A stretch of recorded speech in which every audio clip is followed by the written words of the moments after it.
Hello everyone, welcome again to my YouTube channel Learning Mania. Today I am going to explain class 10th NCERT poem Fire and Ice composed by Robert Frost. But before explanation, I would like to thank you all that within a few days my videos have more than 1k views, and it is all because of your love. Thanks a lot. So here we go with the poem. It is again one of the shortest poems written by Robert Frost. In the poem, the poet presents two contradictory views about how the world is going to end. It is just because of those emotions and sentiments which are getting freezed in the hearts of human. The word could suffice one day. So here let's see how. Some say the world will end in fire. Some say in ice. From what I have tasted of desire, I hold with those who favor fire. अब यहाँ poet शुरुआत कर रहा है वही जैसे मैंने आपको बताया, दो कॉन्ट्राडिक्टरी थॉट्स हैं, दो ग्रुप्स हैं जिनमें अलग अलग थॉट प्रोसेस है, जिनमें कुछ लोग कहते हैं कि इस दुनिया का अंत जो है वो फायर की वजह से यानी कि आग की वजह से होगा, और कुछ लोग जो दूसरा ग्रुप है वो लोग कहते हैं कि इस दुनिया का एंड आइस की वजह से यानी बर्फ़ की वजह से होगा. अब hair these two words symbolize other things. Fire symbolizes the deep passions, the desires which raise in our deep heart, and fire for that freezing condition कि जितने भी हमारे दिल में हमारे मन में जो इमोशंस होते हैं आज के टाइम में वो बिल्कुल फ्रीज हो चुके हैं. फ्रीज जब कोई चीज़ फ्रीज हो जाती है तो there is no motion in that. तो यहाँ कहते हैं कि या तो इस दुनिया का अंत उस आग की वजह से होगा जो हम लोगों के ह्यूमन बीइंग्स के दिल के अंदर जल रही है, और वो आग क्या है, वो हमारी स्ट्रॉन्ग डिज़ायर्स हैं, हमारे पैशंस हैं, या फिर उस बर्फ़ की वजह से होगा जिसकी वजह से हमारे जो इमोशंस हैं, जो हमारे सेंटिमेंट्स हैं वो बिल्कुल ठंडे हो चुके हैं. दूसरे लोगों के लिए हमारे मन में कोई सेंटिमेंट रहा ही नहीं है. From what I have tested of desire. अब यहाँ पोएट अपना एक्सपीरियंस शेयर कर रहा है हमारे साथ कि उसने टेस्ट किया डिज़ायर को. It means once he was passionate, वो भी अपने गोल्स को लेकर बहुत अपनी एस्पिरेशंस को लेकर बड़ा ही वॉज क्रेजी.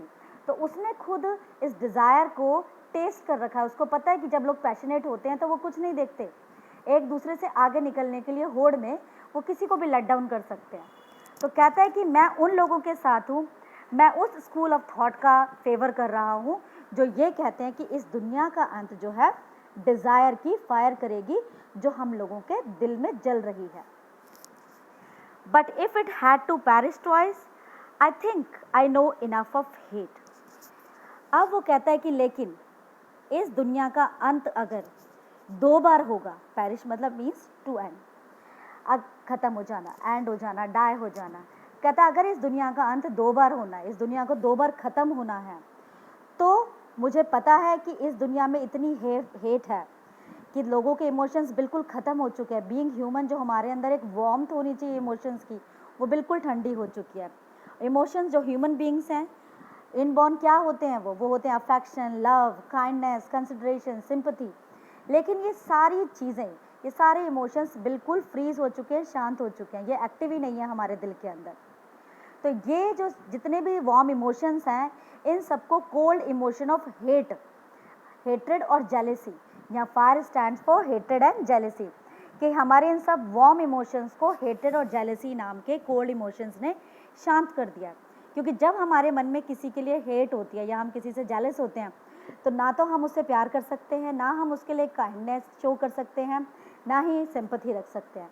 तो हमारे बाकी सारे इमोशंस को ख़त्म कर देती है. To say that for destruction ice is also great and would suffice. Suffice means sufficient. तो कहते हैं इसलिए ये कहना कोई गलत नहीं होगा कि अगर इस दुनिया का अंत दो बार होना है तो पहले वो स्ट्रॉन्ग डिज़ायर्स, वो पैशंस करेंगे जो हम लोगों के दिल के अंदर जल रहे हैं, और अगर दोबारा होना है तो वो आइस कर देगी जिसने वो हेटेड, वो जेलसी कर देगी जिसने हमारे अंदर जल रहे सारे इमोशंस को शांत करके रख दिया, फ्रीज करके रख दिया है. तो यहाँ एक वही कॉन्ट्राडिक्टरी व्यू थी जो दिखानी चाहिए. यहाँ पर लोग जो टेम्प्टेड होते हैं मटेरियलिस्टिक चीज़ों के लिए, दुनिया में सिर्फ पीछे भागते हैं, वो एक दूसरे को लेट डाउन करके, एक दूसरे की से होड़ करके, नीचे दिखाकर बस आगे निकलने की एक होड़ रह गई है इस दुनिया में। यहाँ पर देयर इज़, अगर हम आइस और फायर का दूसरा रूप देखना चाहें, because a poetry has different concept perception for each and every one. तो यहाँ दूसरा हो सकता है कि शायद एक दिन सूरज में इतनी आग जल जाए, क्योंकि sun is a ball of fire, तो उसमें एक दिन हो सकता है इतनी आग जल जाए कि उससे सारी दुनिया जल के ख़त्म हो जाए, भस्म हो जाए। या फिर जो ग्लोबल वार्मिंग की वजह से था, और दूसरा है कि आइस, इस दुनिया में इतनी आइस छा जाए, इतनी ठंड हो जाए कि वैसे ही सब लोग ख़त्म हो जाएं, मर जाएं। तो ये दोनों चीज़ें अलग अलग हैं, तो हम दोनों ही चीज़ों से इस पोएम को समझ सकते हैं। So this is also the theme of the poem. The poem revolves around the theme that humans' emotions are destructive and have two possible forms. कि जितने भी हम लोगों के इमोशंस हैं वो डिस्ट्रक्टिव है, और दो पॉसिबल फॉर्म उसकी यही हो सकती हैं कि एक तो हेटेड और दूसरी डिज़ायर्स, और दोनों के अंदर ही एक फायरी है, एक में आग है, तो दूसरे हमें कोल्ड करती है, फ्रीज कर देती है हमारे इमोशंस को। तो इन दोनों में से कोई भी चीज़ हो, वो दोनों में से कोई भी चीज़ इस दुनिया के अंत का कारण बन सकती है। Now have a look of the poetic devices now. Enjambment. As I told you in earlier poem also, enjambment. Enjambment is a literary device. Enjambment is a literary device कि जब आप एक पोइट्री हो, पोइट्री में क्या होता है, when you are beginning the next new sentence, तो वहाँ कोई ना कोई at the end of the line कोई ना कोई पंक्चुएशन मार्क होता है। तो आप इस पोएम में देखेंगे कि सभी लाइन्स के एंड में पंक्चुएशन मार्क नहीं दे रखा, लाइक फर्स्ट में नहीं दे रखा, थर्ड में नहीं दे रखा, फिर आप सेकंड पैराग्राफ की सेकंड थर्ड लाइन देखेंगे, फोर्थ देखेंगे, वहाँ नहीं दे रखा। तो that is enjambment. Next is anaphora.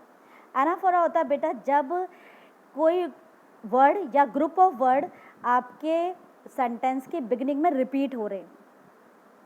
दोबारा बता देती हूँ, anaphora is a poetic device in which a word or group of words is used repeatedly at the beginning of the sentences. इसमें एग्जाम्पल है सम से, तो दोनों सेम वर्ड्स हैं, दो सेंटेंस की शुरुआत सेम वर्ड से हो रही है। Then it's come to symbolism.